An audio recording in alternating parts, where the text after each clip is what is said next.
kalau kita baca hashtagnya tech bro itu pasti anak-anak tech yang arogan gitu ya, yang super confidence, yang snobis. Tapi kalau misalnya kita ngomongin techsis, justru cewek-cewek tech yang bukan yang jadi confidence atau apa, tapi justru cewek-cewek di tech yang sebenarnya mayoritas lebih kurang vokal gitu, lebih ke situ. Jadi it leads into that kind of definition. Kalau gue ngantri di toilet, nggak pernah ngantri bro, nggak ada, gitu ya. Tapi kalau misalnya kita dari setelah pandemik gitu ya, datang ke tech conference, ada banyak sekarang yang ngantri cewek-cewek. Wangi-wangi lagi ya? Wangi-wangi. Jadi itu buat gue udah jadi kayak indikator bahwa our techsis ini perempuan-perempuan yang bekerja di bidang teknologi itu tuh udah growing. Kita tuh punya motherhood penalty.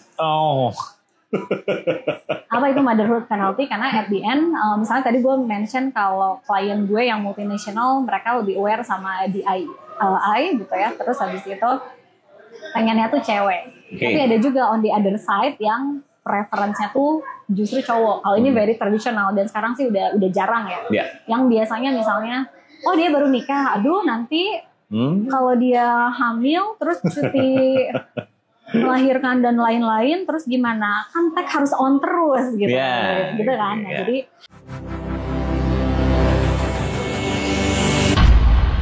Gizmo Talk Podcast by Gizmology.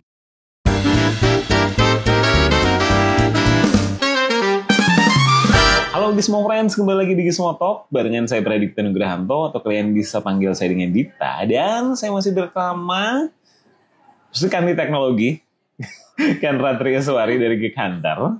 Kalau Gizmo Friends nonton episode sebelumnya, sudah tidak asing ya sama sosok yang satu ini harusnya. Nah, kalau di episode sebelumnya kan kita ngomonginnya lebih ke lanskap pekerja IT hari ini tuh kayak apa gitu ya. Nah, kalau sekarang, ini kan ada fenomena ya, ini ya, kadang-kadang keributan dunia maya gitu, itu tuh ada aja gitu kan, termasuk para pekerja teknologi ya. Makanya terus hashtagnya apa sih kalau udah ada ribut kerja teknologi itu sering banget ada, ini nih tech bro lagi rame gitu lagi ada kericuhan apa lagi nih para tech bro gitu. Kalau saya mah teh bro ya, bukan karena penyuka teh. Tapi kalau ini kan istilah baru juga ya, kayaknya baru 3 tahun terakhir lah makin gencar gitu ya. Menurut dirimu sebagai ini ya, yang berurusan sama calon-calon pekerja, mereka yang mencari ranah baru gitu ya, kolam-kolam baru gitu, gimana sih adanya jargon baru ini gitu yang kesannya kadang-kadang ya bagus gitu ya, bisa jadi brand image, tapi di sisi lain juga ya sering terjadi keributan-keributan karena hal-hal yang mungkin mereka rasa aja esensial gitu. Gimana? Ya. Jadi sebenarnya kan lagi sering hashtag tech bro atau techsis gitu. Kalau misalnya kita menyikapinya dari kacamata yang positif itu ya, sebenarnya kan kita cuma mau nge-divide kalau tech bro itu pekerja di industri tech yang cowok-cowok, techsis itu yang cewek-cewek. Cuma differentiate two genders aja gitu. Nah, however, that thing evolve gitu ya. Jadi mungkin paradigmnya kalau sekarang yang mungkin tadinya awalnya cuma ngebagi, kalau yang cewek techsis, kalau yang cowok itu tech bro. Nah, tapi that meaning evolve yang jadinya tuh sekarang kesannya agak negatif. Dimana kalau kita baca hashtagnya tech bro itu pasti anak-anak tech yang arogan gitu ya, yang super confidence, yang snobis. Tapi kalau misalnya kita ngomongin techsis, justru cewek-cewek tech yang bukan yang jadi confidence atau apa, tapi justru cewek-cewek di tech yang sebenarnya mayoritas lebih kurang vokal gitu, lebih ke situ. Jadi it leads into that kind of definition. Oke. Ya makanya itulah ya terjadi. Terus kalau taksi sendiri ini kan udah dibahas sama dirimu ya soal mereka sebenarnya biasanya jadi minoritas nih. Emang seminor itu kah di ranah teknologi ini gitu ya? Kalau udah ada ribut-ribut, ini para tech bro laki-laki semua ribut gitu ya. Terus ada satu dulu Serikandi di teknologi itu kan zaman-zaman udah mundur ke belakang 10 tahun lalu ya.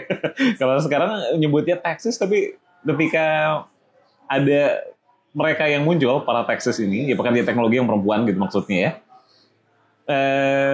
Ya begitu deh. Terus tech bro-nya juga emang gimana sih harusnya gitu. Kalau menurut dirimu gimana gitu? Okay.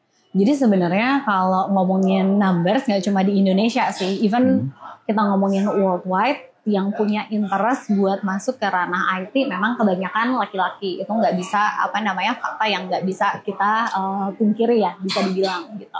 Tapi sebenarnya in term of the numbers itself, kalau di database-nya kita di Indonesia tuh, kalau kita ngomongin nggak cuma posisi software engineering ya, tapi roles IT yang lain tapi masih technical, misalnya QA dan lainnya. Di database-nya Geek Hunter yang udah ada lebih dari 100.000 profesional IT, itu tuh kita ada 11% perempuan. Gitu. Itu di database-nya Geek Hunter ya. Belum, yang mana? Yang mana itu di cross ya 11% kan nggak banyak ya. But it is growing. Kenapa? Gue bilang it is growing karena kalau refer back ke 10 tahun yang lalu ya, pertama kalinya kita ke satu event di mantannya Pak Dipta di Techinesia Conference. Oke, gimana? Kalau gue ngantri di toilet, nggak pernah ngantri bro. Nggak ada, gitu ya. Tapi kalau misalnya kita dari setelah pandemik gitu ya, datang ke tech conference, ada banyak sekarang yang ngantri cewek-cewek. Wangi-wangi lagi ya? Wangi-wangi. Jadi itu buat gue udah jadi kayak indikator bahwa our taxis ini perempuan-perempuan yang bekerja di bidang teknologi itu tuh udah growing. Biarpun tentunya belum sesignifikan itu, dan udah mulai ada banyak juga kan sebenarnya during the pandemic pergerakan untuk women in tech. Terus di Geek Hunter sendiri kita support ada satu komunitas namanya Female Geek, itu besutannya Anna Regina, salah satu engineering manager cewek yang she's a very great role model di Indonesia. Gitu. Jadi pergerakannya tuh udah mulai muncul dari grassroots gitu. Nah, jadi penasaran juga sih kalau industri ini, teknologi ya maksudnya, terlalu banyak laki-laki di dalamnya. Ada efek negatif apa atau potensi efek negatif tertentu nggak sih? Sebenarnya mungkin bukan negatifnya, tapi gue lebih ke from the other perspective ya. Ketika ada banyak diversity gitu ya, biasanya kan point of view-nya tuh jadi lebih banyak gitu. Dan from that different point of view, then it comes innovation. Jadi biasanya kalau perusahaan yang in term of gender balance-nya itu nggak terlalu signifikan, tetap ya bisa dibilang there are also quite significant amount of female worker, biasanya in term of profitability dan lain-lain itu lebih tinggi. Gitu. Itu ini ya by research-nya BCG kalau nggak salah di tahun 2018 gitu. Tapi gue lupa to be exact tuh kayak in term of revenue atau profitnya tuh jadi berapa persen higher dibandingkan yang lebih banyak cowoknya. Tapi belum ada case ya yang lebih banyak ceweknya di suatu tech company atau corporate gitu. Belum ada case kayak gitu kayaknya. Belum pernah ada yang bahas sih. Datanya kayaknya nggak pernah menunjukkan itu ya kayaknya ya.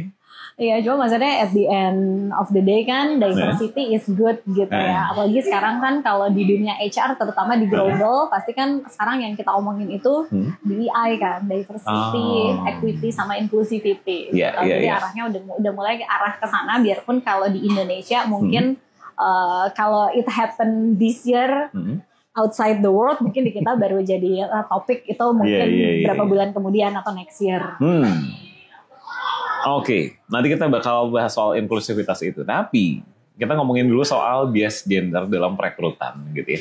Padahal kan kerjaan tech ini gitu kan tidak melulu dengan identik dengan laki-laki misalnya lebih kuat, lebih ya mungkin lebih ini ya punya hal-hal yang tidak dimiliki perempuan gitulah secara skill set gitu kan. Tapi apa sih yang membuat industri ini image-nya begitu laki-laki gitu kayaknya. Kalau nyari pekerja juga kayaknya preferensinya laki-laki dulu deh, baru perempuan. Oke. Sebenarnya gue bisa dibilang preferensinya lebih banyak laki-laki dulu baru perempuan. Oh ya? Karena sebenarnya sekarang most of my clients justru terutama kalau multinational company ya, yang udah lebih aware tentang diversity, equity, sama inclusivity, itu pasti yang diminta adalah gue mau female engineer. Please Ken, kirimin gue female engineer. Bahkan nih ada satu klien, gue nggak bisa sebut namanya, global media company yang strictly gue cuma mau cari female engineer. Oh ya? Bahkan begitu? However, what happen is in the market availability-nya itu nggak banyak. Oke. Gitu. Jadi that's one of the issue. Justru sebenarnya sekarang gimana buat supaya kita bisa boost the interest, supaya yang tadinya mungkin nggak terlalu banyak perempuan yang punya interest di dunia teknologi, jadinya have more interest. Karena dari sisi exposure-nya kan kalau kita ngomongin female role model di tech masih jarang banget. Kalau misalnya kita ngomongin ya kalau yang cowok IT ada Mas Norman Sasono, ada ini, ada ini, banyak gitu ya. You can mention a lot of names. Tapi kalau misalnya diomongin ya cewek yang beneran tech, coder dan lain-lain, pasti bakal mikir dulu kan, bentar ada siapa? Oh paling I can only comes up with 3 names, maksimal 5 bahkan 10 aja tuh nggak sampai gitu ya. Nah jadi itu tuh more female representation. Makanya kalau misalnya gue di-invite buat ngisi conference, misalnya di Indonesia atau apa, gue pasti selalu tanya, mana nih, masa di panelnya semuanya cowok semua, tambah dong satu cewek, kasih panggung dong buat cewek juga, to have more representation, gitu. Terus yang kedua, dari sisi interest ya, dari segi interestnya juga mungkin karena at the end kayak ini kok kayaknya nggak ada temen gue yang cewek yang mau masuk ke IT, gue punya interest di situ, jadinya nanti isinya cowok semua, males gue. Kadang ada juga tuh rasa kayak gitu.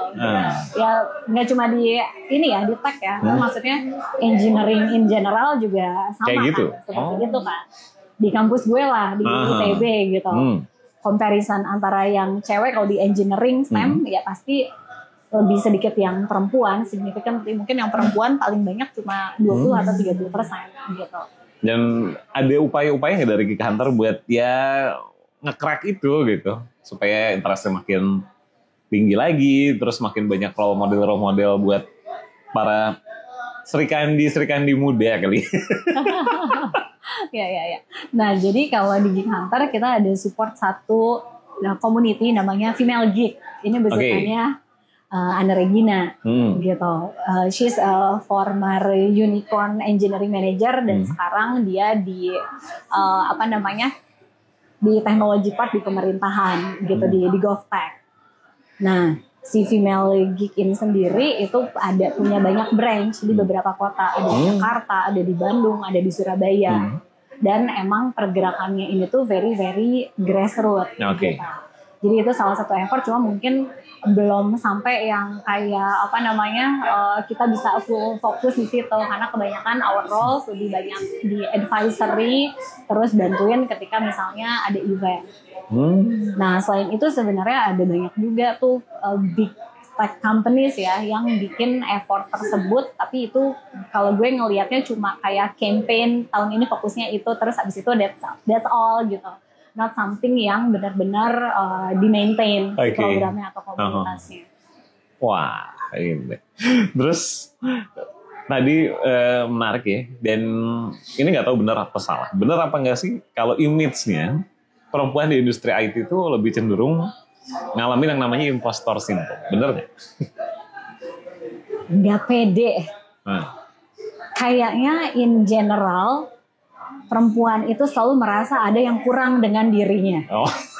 Makanya kenapa make up, skincare, segala macamnya itu semuanya laku dan yang beli kebanyakan cewek gitu. Jadi nggak tahu, kayaknya by design, by culture selalu ada rasa kalau kita tuh there is always something bukan something wrong ya, tapi masih ada yang kurang nih dari diri gue yang perlu buat gue improve. Dan di situ sebenarnya kita bisa menyikapinya secara positif atau secara negatif ya. Kalau secara positifnya kan dengan ngerasa kayak gitu berarti gue harus keep on improving my skill, keep on improving my capability di bidang tersebut gitu. Nah, downside-nya, negatifnya yang tadi lu bilang, jadi lebih minder karena ngerasa kayaknya kok yang cowok-cowok lebih jago dan lain-lain gitu. Tapi di part itu sebenarnya terutama ya kalau perempuan yang berkeluarga, kita tuh punya motherhood penalty. Apa itu motherhood penalty? Karena at the end, misalnya tadi gue mention kalau klien gue yang multinational, mereka lebih aware sama DEI gitu ya. Terus habis itu pengennya tuh cewek. Tapi ada juga on the other side yang preference-nya tuh justru cowok. Kalau ini very traditional dan sekarang sih udah jarang ya. Yang biasanya misalnya, dia baru nikah, aduh nanti kalau dia hamil terus cuti melahirkan dan lain-lain, terus gimana? Kan tag harus on terus gitu, gitu kan. Nah, jadi that comes the motherhood penalty ketika dianggapnya ya nanti kalau perempuan pasti ada ketika pregnant sick leave-nya akan banyak, terus habis itu ketika maternity leave bakal gone nih 3 bulan, terus nanti kita harus cari yang gantiin.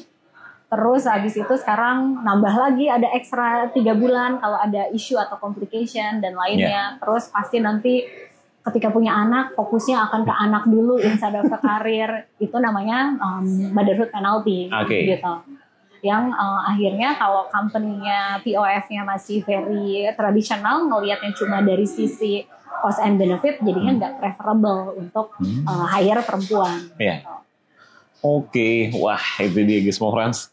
Dan ini kan nyatanya tapi ya dari segala yang dibilang sama Kang Ratri tadi, industri teknologi Indonesia dan dunia itu kan masih didominasi para lelaki gitu kan. Nah, terus gimana ya? Tech bro-nya aja kalau lagi ada keramaian pasti yang muncul di X atau di platform like X yang sering ya. Itu ya teksisnya kadang-kadang cuman jadi silent reader atau yang nongol cuman secuplikan doang gitu. Akhirnya ya gitu lagi laki-laki lagi yang bergumul gitu ya. Dan kesannya jadi nggak adil kan kesannya nih. Kira-kira kalau menurut Kang Ratri sendiri, ini gimana ya supaya situasinya bisa sedikit lebih, gak usah banyak-banyak dulu kali, banyak nanti terlalu maruk lagi, terlalu ngadi-ngadi, supaya lebih balance sedikit aja gitu, nggak ini laki banget gitu. Gimana? Iya, balik lagi sebenarnya ke female representation tadi gitu. Karena kan at the end of the day, kalau misalnya tadi ya di database-nya Geek Hunter aja cewek cuma ada sekitar 10-11%. Otomatis misalnya lagi ada kasus di X, terus habis itu 9 cowok yang ngomong, ceweknya cuma 1. Kadang-kadang cuma ada 1 cewek ini aja udah males gitu, ngeliat apaan sih ribut-ribut. Gue sibuk kerja atau apa gitu kan at the end gitu. Jadi yang pertama female representation-nya. Terus yang kedua dari segi community-nya. Karena kalau dari sisi community-nya, kita ada banyak community tapi nggak semuanya itu aktif. Jadi si community-nya ini tuh lebih ke, WhatsApp grupnya ada, tapi dari segi events atau apa, kumpul-kumpulnya, belajar bareng atau apanya itu nggak intens. Sedangkan in term of community kan ya minimal lu sebulan sekali ada event. Tapi biasanya jarang ada community, yang women yang emang sustain terus ada event, terus ada kegiatan dan lain-lain.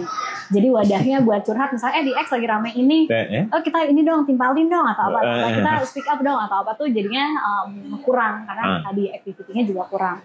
Jadi kalau misalnya bisa ada support yang sustainable tanpa ada interest dari kepentingan brand atau apa pergerakan yang bisa grassroots, mungkin bisa lebih impactful gitu. Terus yang ketiga, selain yang community ini juga sebenarnya kalau bisa ada mentor-mentor cewek gitu ya, yang impact, yang bisa kayak kasih masukan, ya udah lu nggak usah nggak usah minder. Kita ada di dunia tech ini tuh artinya kita tuh strong banget gitu kan, bisa dibilang, karena nggak ada nih, nggak banyak, dan justru POF-nya yang harus dirubah, karena if you are a minority justru it's your chance buat bisa shining kan. Sama aja deh, maksudnya ngomongin profesi yang harusnya female based gitu, kayak misalnya ngomongin di inilah ya, di kitchen gitu kan, katanya cewek tempatnya di dapur gitu ya. Kadang gue joke sama my husband, ya but be careful, the kitchen is where all the knife are. Kadang suka ini ya, agak dark gitu. Nah tapi at the end ketika lu ngomongin di industri F&B, top chef siapa sih kebanyakan yang lu ingat? Harusnya cewek kan? Harusnya. Mostly male. Tapi akhirnya male justru jadi bisa stand out kan? Sama di industri beauty, bukan beauty, design gitu ya, fashion design. Harusnya cewek kan? Tapi harusnya. Yang stand out name of designer, lu ingatnya lebih banyak cowok. Karena itu harusnya bukan dunianya cowok, tapi pada bisa stand out kan. Ya sama, harusnya POF-nya juga karena di tag ini female-nya masih sedikit, harusnya kita bisa banget stand out. Kita bisa banget shine on these roles gitu. So that's the opportunity. Oke. Nah, terus kalau ngomongin ini lagi ya, the leader tadi kan sempat dibilang kalau kadang-kadang para laki ini gue merasa di lead sama perempuan nih agak gimana gitu. Itu bukan imam kan. Masih adakah stigma-stigma kayak gitu ya, yang membuat jadinya tadi kayak dirimu bilang tadi gitu, mau kurangnya representatif perempuan ya. Kalau mereka mau jadi representatif itu sebenarnya jadi lead dulu kan, jadi leader dulu, atau bahkan bisa jadi ya si level di company yang ngurusin tech gitu ya. Dan itu terhambat sama stigma tadi. Masih kayak gitu. Balik lagi ya ke representation, karena dari segi jumlah yang masuk ke tech aja, tadi di database kita cuma 11%. Yang masuk ke leadership position, mau itu managerial level and above, itu udah lebih sedikit lagi. Mungkin dari 11%-nya itu cuma 3% dari 11% ya, bukan dari 100%. It's very very minimum gitu. Dan dari segi opportunity-nya kan kadang kita juga harus lihat, kalau tech itu biasanya takes it's quite long hours ya. Kadang yang tadi sempat kita bahas tuh di episode sebelumnya gitu. Jadi kadang itu juga yang discourage. That's why justru gimana caranya supaya kita bisa nge-push nggak cuma semakin banyak perempuan yang masuk ke industri teknologi, tapi juga yang mau take on. Karena kalau cewek tuh biasanya we are afraid to ask for that promotion gitu. Ada kecenderungan kayak gitu ya? Karena kadang kalau misalnya ada opportunity buat promotion. Kalau misalnya gini deh, simple ya, kalau kita ngomongin job application. Ada roles nih, misalnya butuh pengalaman 5 tahun. Ini. Cowok, gue pengalaman masih 4 tahun, bodo amat, gue apply. Gitu ya. Tapi kalau cewek tuh ngeliatnya, aduh 5 tahun, tapi aku baru 4 tahun nih pengalamannya, mungkin belum waktunya, gak usah deh gue apply. Gitu. Jadi kadang ada rasa, karena requirement-nya kayak gini, kayaknya gue masih belum sesuai, jadi gue hold on dulu. Gitu. Ada hal kayak gitu. Makanya sebenarnya yang bisa dilakuin kalau dari segi company, ya you ask. Jadi kayak misalnya there is an opportunity buat promotion. Biasanya kan kalau ada opportunity for promotion dibuka tuh kayak siapa nih yang mau dipromot, nanti ada tesnya dan lain-lain gitu. Nah ini kebalik, justru kayak you have the opportunity, lu mau coba take on these roles atau enggak, karena harus most of women unfortunately lebih banyak yang emang nggak akan vokal untuk take on that gitu, take on that roles atau take on the opportunity. Harus ada kayak lu mau coba nggak this role? Kan nggak semuanya alpha kayak gue gitu, yang ada ini udah hajar. Nah ini juga menarik mungkin buat sebagian Gizmo fans ya, ketika yang merasanya gitu, gue nggak punya daya tarik. Kalau mungkin seperti kan Ratri kan punya magnet tersendiri gitu ya, karisma, tampilan gitu, dan tinggi. Dan yang ya sosok-sosok kayak gitu kan masih sering jadi ya mau nggak mau orang lihatnya kan pasti dari looks-nya dulu lah gitu ya. menurut dirimu gitu, seberapa penting sih itu buat ya taksis atau pelaku industri teknologi perempuan? Kayaknya sih kalau misalnya ngomongin looks dan lain-lain, menurut gue itu irrelevant ya. Apalagi udah di zaman modern, ini udah 2024 gitu ya. Kalau judging something. Sekarang 2025 anyway. Oh ya 2025 gitu ya. Judging something atau someone based on appearance gitu ya. Tapi yang paling penting adalah confidence. Karena confidence is the best make up kan sebenarnya. Dan ya kan pede aja. Beberapa perusahaan kan pertimbangannya ya nanti bisa jadi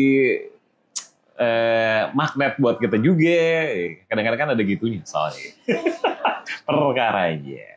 Ya mungkin itu ini ya tipe-tipe company yang emang masih tradisional. Tapi trust nih kalau misalnya mau hire female engineers, biasanya ada pertanyaan, di sana ada berapa orang female engineers-nya? Ada nggak yang kalau misalnya definitely, oh ya ini hiring manajernya cewek juga, oh ya udah gue mau. Oke, langsung ya. Langsung, makanya di representation kan at the end tuh bakal starting dari we build the interest dulu gitu. Oke. Ya gimana cara build interest, use case-nya mungkin narasinya nih yang harus diganti. Karena selama ini kan yang dilihat, aduh kayak nanti gue bakal bikin aplikasi gini-gini pusing banget gitu. Tapi kalau misalnya kita bisa ganti narasinya, kita bisa bikin apps khusus nih buat perempuan. Misalnya bikin sosial lah, one of the co-founder itu cewek juga kan. Siapa yang bisa ngerti, masa aplikasi buat cewek yang bikin cowok? Kan siapa yang lebih mengerti perempuan selain perempuan sendiri? Karena laki-laki nggak ngerti. Waduh. Terus gitu, gue curhat ini suami gue. Tapi ini jadi pertanyaan berikutnya sebenarnya sih. Gimana caranya kalau sekarang kan seolah-olah ya kondisinya adalah laki-laki yang segini sama perempuan yang masih seujung kelingking doang gitu ibaratnya gitu ya. Itu berada di kolam yang terpisah atau kayak di ruangan yang tersekat gitu kan. Masih ada kayak gitu. Gimana caranya kalau menurut Ken Ratri atau bahkan ada strategi yang udah diimplementasikan di kantor ini supaya jadi saling kerjasama dan jadi beneficial gitu. Jadi simbiosis yang ngapain lah melihat itu gitu ya. Toh ini juga punya kekuatannya sendiri, laki-laki punya kekuatannya sendiri, perempuan punya kekuatannya sendiri. Dan blend in jadi sesuatu yang lebih powerful gitu. Di merge itu yang pertama. Terus yang kedua, kalau misalnya kita mau bikin kerjasama yang baik antara perempuan sama laki-laki, kita sebenarnya bisa bikin kayak mentor system gitu. Misalnya sekarang kan at the end ada lebih banyak laki-laki ya dibandingin perempuan. Nggak masalah dong sebenarnya kalau misalnya ternyata kita punya mentor cowok, tapi kita juga bisa feel safe untuk bisa communicate ada isu-isu apa nih biasanya kalau perempuan tuh. Karena kan at the end dari dulu tuh temanya sama ya, in a way cewek itu sulit untuk dimengerti, kayak gitu ya. Nah, gimana supaya bisa saling ngerti kan sebenarnya. Artinya kalau bisa bikin culture yang emang juga jadi safe environment buat female. Misalnya, oh ya ternyata difficulty gue tuh bukan cuma cuma masalah kerjaan.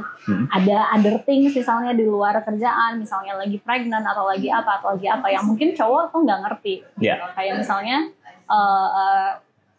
my husband gitu ya, sebelum akhirnya gue hamil sama punya anak, sebelumnya dia selalu ngeluh, gue tuh paling sebel nanti ada stikulitnya banyak gini. Tapi begitu dia ngelihat gue, oh ternyata se-difficult itu ya motherhood tuh, oh ternyata ya ampun lo harus breastfeeding tiap hari, it's very demanding job ya. Jadi akhirnya dia bisa lebih on down. Nah masalahnya yang kayak gitu-gitu kan kadang cewek tuh nggak pernah curhat how difficult it is kan.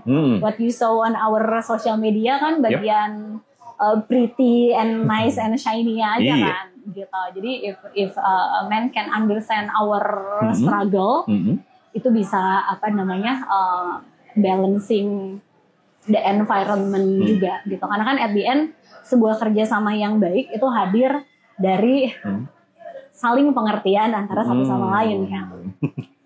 Tapi ini masuk ke akhir-akhir nih ya. Apakah salah atau malah justru benar gitu kalau memang perusahaan ada yang memilih akhirnya untuk divisi IT-nya misalnya ya atau divisi teknologinya itu diisi oleh perempuan semua atau memang ya benar-benar full female company gitu itu akan jadi bagus juga atau jangan gitu juga kali gitu.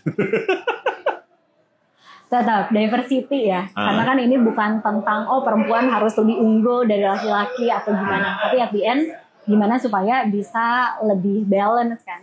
Kalau bisa diversity-nya itu bisa lebih tinggi representation-nya dibandingin yang sekarang. Karena at the end ya diversity is good. Terus kalau case-nya sebenarnya di UK back in the day gitu ya, salah satu female founders, dia salah satu penemu yang nge-coding black box-nya pesawat tuh. Oke. Gue lupa nama company-nya apa tapi udah IPO, namanya Shirley, I forget her last name, tapi basically her tech company back in the day built on and everyone are female. Oh. Gitu, itu di UK and that company is very very successful. Iya. Everyone works remotely. Oke. Itu udah dari tahun 50-an. Jadi kalau ngomongin success story-nya itu ada. Nanti gue cari ya nama company-nya apa.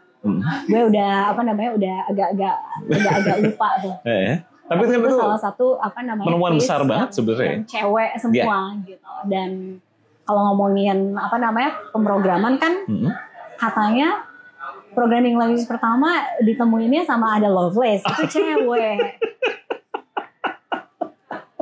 Oke.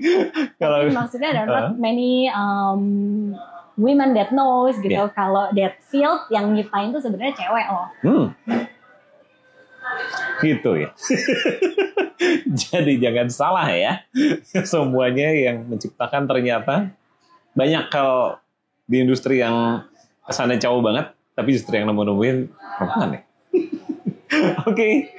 Barangkali ada satu kata penutup, kata aja, nggak sekalimat ya, buat para calon pelaku industri teknologi perempuan kali. Kalau dari gue ya, yang pertama, pede aja dulu. Oke.